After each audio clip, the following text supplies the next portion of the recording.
Bonjour, bonjour, bonjour tout le monde, bon matin.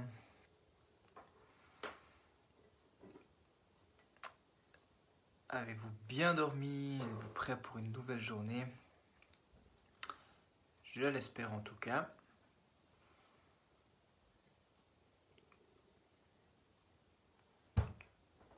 Bonjour, bonjour, bonjour Séverine. Bonjour Hélène. Bon café à ceux qui sont là. Alors aujourd'hui j'ai pas de lait curly, mais bon je voulais pas non plus abuser et puis vous faire trop envie quoi. Après vous allez m'en vouloir. Bon, on va continuer à parler de générosité ce matin. Et puis, j'espère que ça vous encourage, ou en tout cas que ça vous défie peut-être aussi un peu ce thème. On va parler, donc, en fait, on va continuer le même texte qu'on a commencé hier, dans 2 Corinthiens, chapitre 8. Je vais essayer d'être bien concis pour ne pas vous prendre trop de temps non plus. Donc, je vais lire depuis le verset 7 de 2 Corinthiens chapitre 8. Ok. Donc, vous vous souvenez, Paul a pris exemple des chrétiens de Macédoine, mais pour témoigner aux Corinthiens, et finalement pour les amener aussi à donner. Donc, c'est ce qu'il va faire maintenant, continuer son discours. Et il va dire ceci: de votre côté, vous avez tout en abondance. La foi, la parole, la connaissance, le zèle, à tout point de vue, et l'amour pour nous. Faites en sorte que la même abondance se manifeste dans cet acte de grâce. Donc voilà, là c'est intéressant, parce que voilà, il parle d'abondance et puis c'est pas juste une question matérielle. Il dit vous avez déjà tout en abondance, mais finalement qu'est-ce qui va amener? Il va dire mais est-ce que votre amour a de l'abondance pour pouvoir donner? Et c'est ce qu'il va dire ensuite dans le verset suivant. Je ne dis pas cela pour donner un ordre, mais pour éprouver la sincérité de votre amour par l'exemple du zèle des autres. En effet, vous connaissez la grâce de votre Seigneur Jésus-Christ. Pour vous, il s'est fait pauvre alors qu'il était riche, afin que par sa pauvreté, vous soyez enrichis. Voilà, lire déjà jusque-là. Il y a pas mal de choses à dire. Je ne sais pas si ça vous parle, ces versets, mais on voit déjà que cette collecte, donc ce don qui est matériel, là, de nouveau, il cherchait vraiment, il désirait faire une collecte, de récolter de l'argent pour ces pauvres de Judée. Et puis là, on voit bien que c'est lié à l'amour pour les autres. Donc il dit, voilà, si vous avez tout en abondance, que vous avez de l'amour, assez d'amour pour les autres, est-ce que vous avez du zèle pour donner avec abondance, pour prendre part de nouveau à cet acte de grâce. Donc c'est bien parce que souvent on se dit, ah oui, on doit aimer les uns les autres, ok, super. Et il y a toujours la question du comment j'aime, comment je manifeste mon amour. Est-ce que c'est un câlin? Est-ce que c'est un sourire? Oui. Est-ce que c'est une parole valorisante, une parole encourageante? Oui. Mais on sait qu'il y a, voilà, est-ce que c'est un cadeau? Ben oui, ça peut être un cadeau. On sait que ça fait partie des langages de l'amour, d'offrir, de donner un cadeau. Et de participer à cette collecte, c'est une manière concrète de manifester l'amour.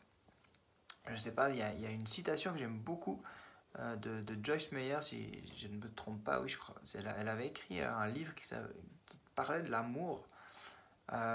Et puis, il y avait cette citation, elle disait « L'indifférence trouve une excuse et l'amour trouve un moyen. » L'indifférence trouve une excuse et l'amour trouve un moyen. Et j'ai toujours trouvé ça assez intéressant parce que c'est vrai que lorsqu'on est indifférent d'une situation, on trouve une excuse. On trouve une excuse pour ne pas donner, on trouve une excuse pour ne pas faire, on trouve une excuse pour ne pas se bouger. Et puis, lorsqu'on aime vraiment, eh ben, on trouve un moyen. Il y a toujours un moyen de. Et ça, c'est poussé par l'amour. Donc, la même chose pour la générosité matérielle, je dirais. On peut avoir 10 000 excuses pour ne pas donner. Est-ce que la cause en vaut la peine? Est-ce qu'on a vérifié? Est-ce que vraiment ils ont besoin? Quel est vraiment leur budget? Qu'est-ce qu'ils vont faire avec l'argent? Est-ce que le projet tient la route? Est-ce qu'ils ont les autorisations? On peut avoir plein de choses. Est-ce qu'il n'y a pas d'autres déjà qu'on donné? Et puis nous, voilà, est-ce qu'on peut vraiment le faire? On n'a déjà pas grand-chose, on avait prévu de faire ci, de faire ça avec cet argent. Bon, on n'a déjà pas trop on n'a déjà pas trop. Plein d'excuses. Mais lorsqu'on aime, eh ben, on réfléchit autrement. Et puis même si ça paraît pas possible, eh ben, on trouve un moyen. Et moi, voilà, c'est quelque chose qui m'a toujours habité et parlé.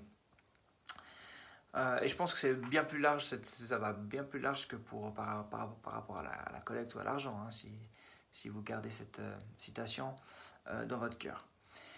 Et puis, Paul va faire encore un parallèle avec Christ qui s'est appauvri pour nous enrichir. Et je trouve aussi ce parallèle très très fort. Donc, par exemple, Philippiens 2, 7, hein, il est dit que Jésus, finalement, qui avait la divinité, hein, qui était Dieu, il s'est dépouillé, il s'est vidé même, selon les traductions, il s'est abaissé, hein, en devenant un homme. Finalement, pourquoi? Pour mourir sur la croix, pour nous donner la vie. Donc il a perdu son statut, il a perdu sa gloire, pour venir vers nous, pour venir nous rejoindre et pour nous enrichir. Et puis Paul dans Philippiens, il dit: ayez les mêmes sentiments qui sont en Christ. Ayez ça en vous aussi. Donc vraiment ce fait de se dépouiller, de se donner pour les autres. Et là aussi, je trouve que c'est très fort de penser que je peux m'appauvrir, que je peux donner pour enrichir l'autre. Il y a quelque chose de magnifique de pouvoir le faire. Puis en même temps, il y a une grande résistance, soyons honnêtes. S'appauvrir, si on peut me garantir que je garde le même niveau de vie, que je garde le même statut, que je ne perds rien du tout, alors là, ça va, quoi. Là, je peux donner. Mais penser perdre, penser m'appauvrir pour enrichir l'autre, oh, quand même, hein. Dur. Mais bien sûr, il faut pas le voir comme ça, de nouveau. Parce que la réalité, c'est que Dieu nous donne en abondance. Vous avez tout en abondance. Donc il faut garder cette réalité-là, que alors que je donne, je reçois en retour. Mais il y a cet acte, il faut accepter de commencer par donner. Il faut accepter de lâcher prise et d'être prêt à perdre pour donner. Et puis des fois, notre perte, elle est pas juste une question de perdre un statut ou perdre de l'argent. Mais il y a aussi ce côté où on perd. Parfois, moi j'ai eu donné, je vais prendre un exemple concret, j'ai eu donné, et puis je me suis aussi fait avoir quelque part, où j'ai donné à des personnes qui m'ont menti. Donc j'ai l'impression d'avoir perdu. mais là aussi, c'est pas grave, parce que j'ai donné avec amour. Et puis à un moment donné, ce qu'on choisit de donner, on lâche prise, on donne parce qu'on a reçu que c'était juste de le faire, qu'on a choisi d'aimer. Et puis ça veut dire qu'on prend un risque aussi. On ne peut pas tout maîtriser. Et il y a beaucoup de gens qui donnent en voulant dire aux autres qu'est-ce qu'ils doivent faire avec l'argent. Hein. Ils veulent maîtriser le don. Et, ok, je te donne, mais attention, fais pas n'importe quoi. Non, si on donne, on donne. Et puis, c'est pas nous qui sommes responsables ensuite de qu'est-ce que la personne va faire. Mais on choisit de donner avec amour. Donc, je vous laisse avec peut-être cette question maintenant ce matin. Que puis-je faire? Que puis-je donner que puis-je donner pour enrichir les autres? Donc là, on a parlé bien sûr de biens matériels, mais il y a d'autres choses aussi. Donc c'est pas qu'on veut non plus s'excuser, hein, parce que des fois ça peut dire ouais mais il n'y a pas que l'argent, parce qu'on veut juste pas donner de l'argent. Donc non, c'est pas ça. Mais il y a une réalité que dans votre journée, si on désire enrichir les autres, eh ben, on peut donner beaucoup de nous-mêmes. Et c'est pas juste une question d'argent, effectivement. Donc que puis-je donner aujourd'hui? Et peut-être que ça peut une question qui peut nous rester dans cette journée en disant ok, comment je peux enrichir? C'est ça aussi la question. Comment je peux enrichir les autres, ceux qui vont m'entourer aujourd'hui? Et puis après, ben voilà, je pense quand même que cette question, qu'est-ce que je suis prêt à perdre ou qu'est-ce que je suis prêt à ne pas perdre, peut nous amener à travailler un petit peu nos résistances intérieures. Voilà, donc c'est pas tout simple, mais continuons à garder à l'esprit que c'est un acte d'amour. L'amour trouve un moyen, et puis que je crois qu'il n'y a rien de plus beau que de pouvoir enrichir les autres. Ça va? Vous êtes encore avec moi? C'est bon? Et si vous avez des suggestions, comme ça, vous voulez mettre dans les commentaires, ce sera cool pour tous les autres qui vont écouter la vidéo au long de cette journée, n'hésitez pas. Let's pray. Père, merci encore pour ta propre générosité. Tu as donné ton Fils Jésus. Jésus, tu t'es incarné, tu as tout laissé pour nous enrichir, pour nous donner la vie. Tu as perdu ta vie pour nous donner la vie, ta vie. C'est quel cadeau immense. Et je prie que ce même acte d'amour, cette même détermination et cette même, quelque part, logique nous habite pour que nous puissions ne pas regarder à nous-mêmes, mais continuellement désirer enrichir les autres, être prêt à ne pas garder, fermer ce qu'on a, mais à offrir, à donner par amour.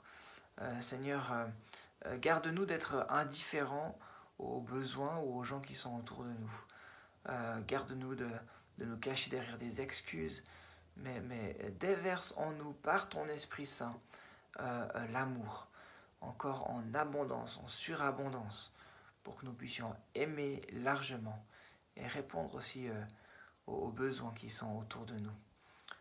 Merci de travailler nos cœurs afin que tout ce qui est de l'argent ne soit pas un frein, ne soit pas une idole, ne soit pas maître dans notre vie. On te demande ton aide, Saint-Esprit. Merci de bénir chacun aujourd'hui, encore dans cette nouvelle journée que tu fais. Quel cadeau de t'avoir avec nous. Et je bénis chaque personne qui regarde cette vidéo.